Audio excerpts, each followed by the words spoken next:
سورہ بقرہ آیت نمبر 231۔ آپ حضرات کے پاس پیج نمبر ہے 71۔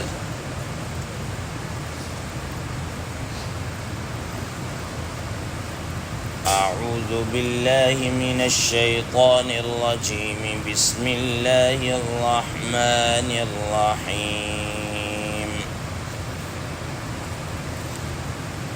وَإِذَا طَلَّقْتُمُ النِّسَاءَ فَبَلَغْنَ أَجَلَهُنَّ فَأَمْسِكُوهُنَّ بِمَعْرُوفٍ أَوْ سَرِّحُوهُنَّ بِمَعْرُوفٍ وَلَا تُمْسِكُوهُنَّ ضِرَارًا لِتَعْتَدُوا وَمَنْ يَفْعَلْ ذَلِكَ فَقَدْ ظَلَمَ نَفْسَهُ وَلَا تَتَّخِذُوا آيَاتِ اللَّهِ هُزُوًا وَاذْكُرُوا نِعْمَةَ اللَّهِ عَلَيْكُمْ وَمَا أَنزَلَ عَلَيْكُمْ مِنَ الْكِتَابِ وَالْحِكْمَةِ يَعِظُكُمْ بِهِ وَاتَّقُوا اللَّهَ وَاعْلَمُوا أَنَّ اللَّهَ بِكُلِّ شَيْءٍ عَلِيمٌ۔ صدق اللہ العظیم۔ اللہم صل علی محمد النبی الأمی وعلی آلہ وسلم تسلیما کثیرا کثیرا۔ محترم سامعین کرام، اس آیت مبارکہ کا ترجمہ اللہ تبارک و تعالی ارشاد فرماتے ہیں، وَإِذَا طَلَّقْتُمُ النِّسَاءَ فَبَلَغْنَ أَجَلَهُنَّ، اور جب تم نے عورتوں کو طلاق رجعی دے دی ہو اور وہ اپنی عدت کے قریب پہنچ جائیں، فَأَمْسِكُوهُنَّ بِمَعْرُوفٍ أَوْ سَرِّحُوهُنَّ بِمَعْرُوفٍ، تو تم ان کو قاعدے کے مطابق اپنا روک لو یا ان کو دستور اور قاعدے کے مطابق چھوڑ دو، رہائی دے دو۔ وَلَا تُمْسِكُوهُنَّ ضِرَارًا لِتَعْتَدُوا،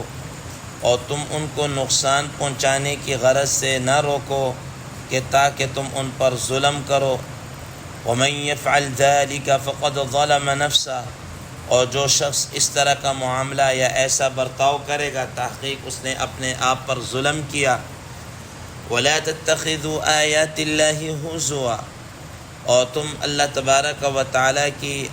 احکامات کو، آیات کو مذاق اور لہو لعب نہ بناؤ۔ وَاذْكُرُوا نِعْمَةَ اللَّهِ عَلَيْكُمْ، اور تم یاد کرو اپنے اوپر اللہ تبارک و تعالیٰ کی ہونے والی نعمتوں کو۔ وَمَا أَنزَلَ عَلَيْكُمْ مِنَ الْكِتَابِ وَالْحِكْمَةِ، اور اس چیز کو جو اللہ تعالیٰ نے تمہارے اوپر کتاب اور حکمت کو اتارا، یعظکم بہ، جس کتاب اور حکمت کے ذریعے سے تمہیں اللہ تبارک و تعالیٰ نصیحت فرماتے ہیں۔ واتقوا اللہ واعلموا ان اللہ بکل شیء علیم، اور تم اللہ تعالیٰ سے ڈرتے رہو اور یہ جان لو، یقین رکھو کہ بے شک اللہ تبارک و تعالیٰ ہر چیز کو خوب اچھی طرح جانتے ہیں۔ محترم سامعین کرام، کل کے درس کے اندر آپ حضرات کے سامنے طلاق ثلاثہ اور اس کے متعلق گفتگو ہو گئی۔ آج کی اس زیر 10 آیت مبارکہ کے اندر اللہ تبارک و تعالی مزید فرما رہے ہیں کہ اگر کوئی آدمی اپنی بیوی کو طلاق دے دے اور یہ طلاق رجعی ہو جس میں رجوع کی گنجائش ہوتی ہے، اور طلاق رجعی کے اندر یہ جو رجوع کرنے کی گنجائش ہے یہ ہوتی بھی بغیر نکاح کے ہے، اس کے لیے کسی قسم کا الگ سے نکاح وغیرہ نہیں کیا جاتا۔ تو اللہ تبارک و تعالیٰ فرما رہے ہیں کہ اگر تم نے ایسی عورتوں کو طلاق رجعی دے دی ہو اور وہ اپنی عدت کو پورا کر رہی ہوں اور اپنی عدت کے قریب ہوں یا گزار چکی ہوں، یا اب آپ کے پاس دو آپشن ہیں۔ اگر تو تم نے ان کو اپنانا ہے، اپنے پاس لے کر آنا ہے، اور تم سمجھ رہے ہو کہ ہم اللہ تعالیٰ کے حدود اور ضابطوں کو برقرار رکھیں گے اور اپنے اس کیے کے اوپر مزید ہمیں ندامت اور شرمندگی ہے، تو فَأَمْسِكُوهُنَّ بِمَعْرُوف، تو تم ان کو دستور کے مطابق، قاعدے کے مطابق تم ان کو روک لو، نہ جانے دو، اپنے پاس روک کے رکھو اور ان کے جو حقوق ہیں اس کو ادا کرو۔ اور اگر تمہارا معاملہ یہ ہے کہ نہیں، ہمارے اندر نباہ نہیں ہو سکتا، اب ہم اللہ کے ان مقررہ کردہ ضابطوں کو، پابندیوں کو، حدود کو ہم پورا نہیں کر سکیں گے، تو فرمایا کہ اَوْ سَرِّحُوهُنَّ بِمَعْرُوف، تم اس کو اچھے اور دستور کے مطابق، قاعدے کے مطابق رخصت کر دو۔ محترم سامعین کرام، حضرات مفسرین کرام رحمہ اللہ فرماتے ہیں کہ عرب کے اندر یہ ایک دستور بن گیا تھا کہ وہ اپنی عورتوں کو، اپنے بیویوں کو بہت تنگ کیا کرتے تھے، خاص طور پر اس طریقے سے کہ وہ آئے دن طلاق دیتے۔ مثال کے اوپر طلاق دی، اب طلاق دینے کے بعد ان کے ہاں بھی عدت کا کانسیپٹ تھا، اب ان کو پتہ عدت اینڈ ہونے والی ہے، تو اب جناب اعلیٰ وہ کیا کر لیتے، فوراً رجوع کر لیتے، وہ رجوع کر لیتے، اور ساتھ ہی پھر دوبارہ اس کو کیا طلاق دے دیتے۔ اب پھر جناب اعلیٰ ایسے ہی وہ عدت کے قریب پہنچتی، عدت پوری ہونے لگتی، پھر اس کو رجوع کر لیتے، اور اس طریقے سے یعنی کہ نہ اس کو وہ چھوڑتے تھے نہ وہ اپناتے تھے۔ روایات میں آتا ہے کہ ایک صحابی تھے، ان سے بھی ایسا ہی معاملہ ہوا کہ انہوں نے اپنی بیوی کو ایسے ہی لٹکا کر رکھا، یہاں تک کہ 9 مہینے تک وہ بیوی لٹکی رہی، نہ ادھر کی نہ ادھر کی۔ تو رسول اللہ صلی اللہ تعالیٰ علیہ وسلم پر یہ آیت نازل ہوئی اور فرمایا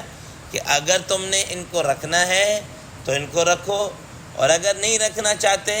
تمہارا معاملہ، تمہارا ان کے ساتھ مزاج نہیں مل رہا، تو تم ان کو رخصت کر دو، چھوڑ دو، اور تم اس کو اجازت دے دو تاکہ وہ اپنا گھر کہیں اور بسا سکے، کہیں اور نکاح کر سکے۔ تو تمہیں بھی جناب اللہ کہیں نکاح کرنا چاہو تم بھی کہ نکاح کر سکو۔ تو یہ اللہ تبارک و تعالیٰ کی طرف سے کیا ہے، احکامات ہیں۔ تو فرمایا فَأَمْسِكُوهُنَّ بِمَعْرُوفٍ أَوْ سَرِّحُوهُنَّ بِمَعْرُوف، اچھے طریقے سے دستور کے مطابق روک لو یا اچھے طریقے سے ان کو رخصت کر دو۔ اور یاد رکھیے گا، اسلام اس معاملے کے اندر بھی آ کر یہ کہتا ہے کہ جب تم نے اس کو رخصت ہی کرنا ہے تو تمہیں چاہیے کہ اس کو کچھ دے دلا کر رخصت کرو، ٹھیک ہے نا، دے دلا کر، تاکہ تمہارے درمیان آپس میں نہیں نباہ ہو سکا، وہ ایک الگ بات ہے، لیکن ظاہری قدورت یا دل کے اندر کوئی ایسی تنگی یا کوئی ایسا معاملہ نہ، خوش اسلوبی کے ساتھ اس معاملے کو پایا تکمیل تک کیا ہے پہنچا دو۔ اور اس کے لیے یہ ہے کہ وَمَتِّعُوهُنَّ عَلَى الْمُوسِعِ قَدَرُ وَعَلَى الْمُقْتِرِ قَدَرُ، کہ تم جناب اللہ جس کو اللہ تعالیٰ نے وسعت دے رکھی اس کے مطابق کوئی ایک آدھ سوٹ دے کے، کوئی تھوڑا بہت ہدیہ تحفہ تحائف دے کے رخصت کر دو، ٹھیک ہے جی، وہ ایک الگ بات ہے، ہمارا آپس میں نباہ نہیں ہو سکا، لیکن معاملے کو ہم خوش اسلوبی کے ساتھ کیا کر رہے ہیں، ختم کر رہے ہیں، ٹھیک ہے۔ تو اس طریقے سے آگے فرمایا وَلَا تُمْسِكُوهُنَّ ضِرَارًا لِتَعْتَدُوا، تم اس طور پر نہ روک سکو کہ تم انہیں تکلیف پہنچاتے رہو، ٹھیک ہے نا، تاکہ اس پر تم ظلم زیادتی کر سکو نا، جیسے تم یہ چاہتے ہو کہ تمہارے اوپر ظلم نہ ہو، وہ بھی بحیثیت انسان اس پر بھی کیا ہے، ظلم نہیں ہونا چاہیے۔ تو اس طرح نہیں ہے کہ نہ اپناؤ نہ چھوڑو، ایسا نہیں ہونا چاہیے۔ آگے فرمایا وَمَن يَفْعَلْ ذَلِكَ فَقَدْ ظَلَمَ نَفْسَهُ، کوئی آدمی اگر اس طریقے کا رویہ اختیار کرتا ہے، ایسا معاملہ یا برتاؤ کرتا ہے، تو یاد رکھیے گا وہ اپنے اوپر خود ظلم کر رہا ہے۔ اور اللہ تبارک و تعالیٰ نے ظالموں کے متعلق فرمایا وَلَا يُظْلَمُونَ فَتِيلًا، ٹھیک ہے نا، جو ظلم کیا کہتے ہیں اپنا واللہ لا يحب الظالمین، کہ اللہ تبارک و تعالیٰ ظالموں کو پسند نہیں کرتے، ظالموں کو پسند نہیں کرتے۔ اور ظلم